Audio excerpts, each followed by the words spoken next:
طیبہ میں سہانا پھول پھولا نور کا. محبت سے بولو سبحان اللہ. اللہ نے ایسا نور عطا فرمایا. اعلیٰ حضرت فرماتے ہیں باغ طیبہ میں سہانا پھول پھولا نور کا، یعنی طیبہ کے باغ میں ایک نور، ایک پھول ایسا پھولا کہ جس کی مہک اور جس کی خوشبو سے ساری دنیا کا ذرہ ذرہ مست ہو گیا. حضرت آپ کی والدہ محترمہ حضرت آمنہ فرماتی ہیں کہ جب آقا صلی اللہ تعالی علیہ وسلم کی ولادت کا نشان ظاہر ہوا، کیونکہ آپ کے والد محترم حضرت عبداللہ کا سایہ جو تھا وہ آپ پہلے وصال کر چکے تھے، اور آپ کے دادا جو تھے وہ اس وقت طواف کعبہ کر رہے تھے، یعنی کعبے کا طواف کر رہے تھے. حضرت آمنہ فرماتی ہیں کہ جب آپ کی ولادت کا نشان ظاہر ہوا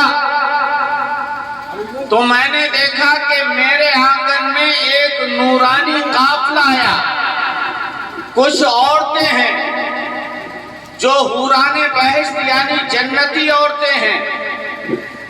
انہوں نے کہا کہ میں کچھ ڈری کہ میرے گھر میں یہ عورتیں کیسی آ گئیں.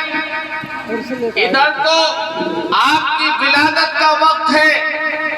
آپ فرماتی ہیں میں نے ان سے پوچھا کہ آپ کون ہیں؟ تو انہوں نے کہا کہ اے آمنہ تم ڈرو مت، فکر مت کرو، ہم ڈرنے کی ضرورت نہیں ہے، اس لیے کہ ہم تمہیں مبارکباد دینے کے لیے آئے ہیں کہ آج تمہارے گھر میں دونوں جہان کے مالک و مختار آ رہے ہیں، کل نبیوں کے سردار آ رہے ہیں، غریبوں کے غمگسار آ رہے ہیں. کہا تم کون ہو؟ کہا کہ ہم جو ہیں وہ جنت کی حوریں ہیں. آقا تشریف لائے. اللہ اکبر. حضرت آمنہ فرماتی ہیں کہ جب آپ کی پیدائش ہوئی اور جب آپ پیدا ہوئے تو آپ کے نور سے میرا گھر اتنا روشن ہو گیا، اتنا روشن ہو گیا کہ میرا گھر میں اتنی روشنی ہو گئی کہ میں نے اپنے گھر سے ملک شام کے محلات یعنی مکان دیکھ لیے تھے. سبحان اللہ. اور ایک حدیث پاک میں آیا ہے کہ کپڑا سی رہی تھی آپ تو آپ کی سوئی گر جاتی ہے، یعنی گھر میں اندھیرا ہے، سوئی گر گئی تو آقا صلی اللہ تعالی علیہ وسلم مسکرائے تو آپ کے گھر میں اتنی روشنی ہو گئی. وہ فرماتی ہیں کہ میں نے اپنی گمی ہوئی سوئی کو اپنی یعنی پا لیا تھا. اتنی بڑی روشنی. آقا صلی اللہ تعالی علیہ وسلم حضرت آمنہ فرماتی ہیں کہ میں نے اس کے بعد دیکھا کہ آپ نے اپنی پیٹھ کو ٹیڑھا کیا اور سر سجدے میں رکھ دیا. جب سر سجدے میں کیا اور آپ کے لبہائے مبارک ہل رہے تھے، رب حبلی امتی، رب حبلی امتی، اے اللہ تو میری امت کو بچا لے، میری امت کو میرے حوالے کر دے. حضرت آمنہ فرماتی میں نے کان لگا کر سنا تو آپ کے ہونٹ مبارک ہل رہے تھے اور آپ اللہ کی بارگاہ میں عرض کر رہے تھے اے پروردگار رب حبلی امتی، رب حبلی امتی، اے اللہ میری امت کو میرے حوالے. ایسی شان والا رسول آئے، کیسے نور والے کہ ہمیں وقت ولادت بھی نہیں بھولے، دنیا میں آتے ہی ہم کو یاد کر رہے ہیں. سبحان اللہ. کتنی محبت ہے.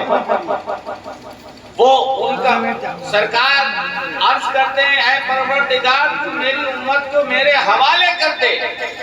حوالے کا مطلب یہ ہے کہ امتی تو ہم ہیں ہی، لیکن آقا عرض کرتے ہیں پروردگار تو میری امت کو میرے حوالے کر دے گا تو میں، کیونکہ میری امت میں کچھ گناہگار بھی ہوں گے، کچھ سیاہکار بھی ہوں گے، کچھ خطاوار بھی ہوں گے، اے پروردگار وہ تیرے سامنے رسوا نہ ہو، میں جسے چاہوں جنت میں داخل کر دوں، جسے نہ چاہوں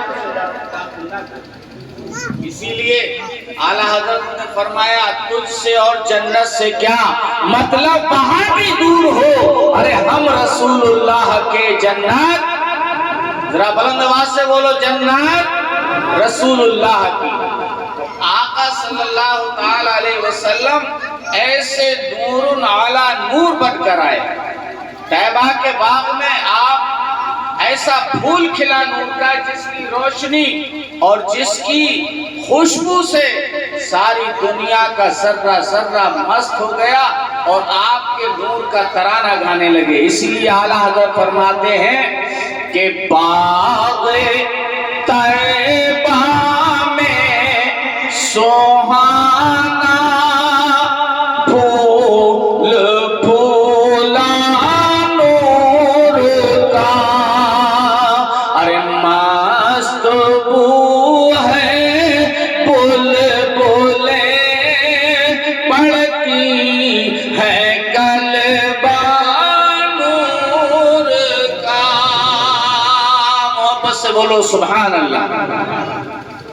سجدے میں آنے کے بعد میرے آقا نے یہ بتایا کہ اے میرے امتیوں، میں دنیا میں آیا، میں نے سر سجدے میں رکھا، اس لیے تم بھی پوری زندگی اب اللہ کی بارگاہ میں اپنے سر کو جھکاتے رہنا۔ اسی لیے آقا فرماتے ہیں کہ نماز میری آنکھوں کی، ذرا بلند آواز سے بولو، نماز میری آنکھوں کی ٹھنڈک ہے۔ اگر نماز پڑھو گے سرکار، ٹھنڈک کا مطلب یہ نہیں ہے کوئی ٹھنڈی ہوا لگتی ہو سرکار کی آنکھوں، ٹھنڈک کا مطلب ہے جب بندہ اللہ کی بارگاہ میں سر جھکاتا ہے تو سرکار کو بڑی خوشی حاصل ہوتی ہے۔ ورنہ اب جیسے مرنا تو سبھی کو ہے، بولو مرنا ہے نہیں، کوئی ایسا ہے جسے مرنا نہ ہو، بولو مرنا ہے نہیں، اور کسی کو یہ بھی پتہ نہیں ہے میری موت کب آ جائے۔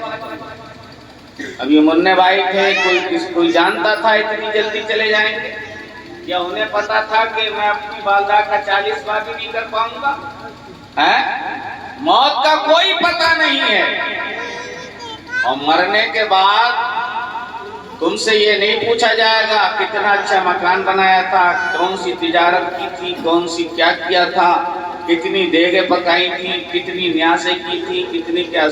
شیخ سعدی علیہ الرحمہ فرماتے ہیں روز محشر کے جاگ اداس بود، اولی پرشش کے جاگ اداس بود، حشر کا دن ہوگا، جانیں پگھلتی ہوں گی اور اتنی گرمی ہوگی، یہ سورج جو ہے نا سوا نیزے پہ ہو۔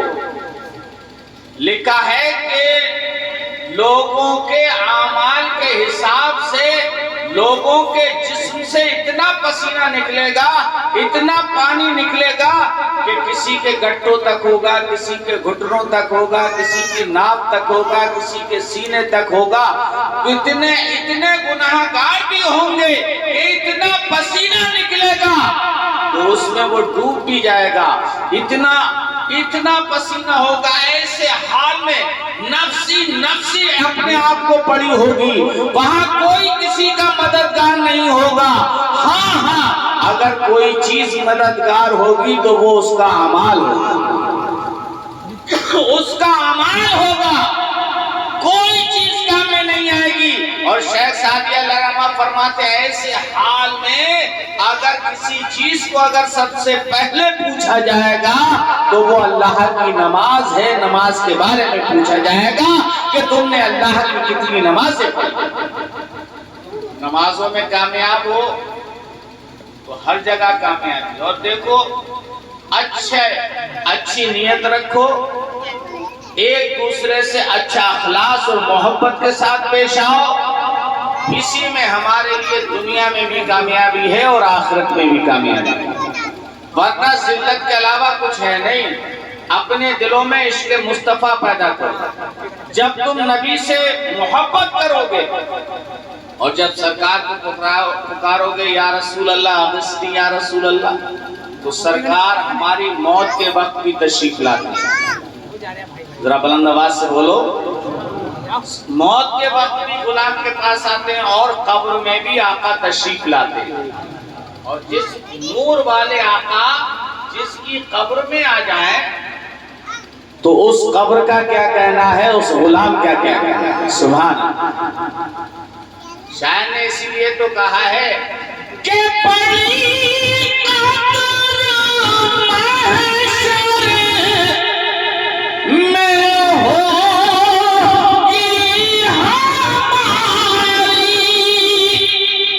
کہو انشاءاللہ. قدر کروانا چاہتے ہو تو بلند آواز سے کہو انشاءاللہ. کیوں قدر ہوگی؟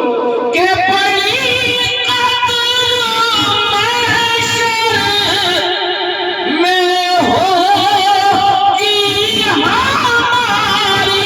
کیوں کہ ہیں ہم تیرے مصطفیٰ کے بھکاری اور ہمیں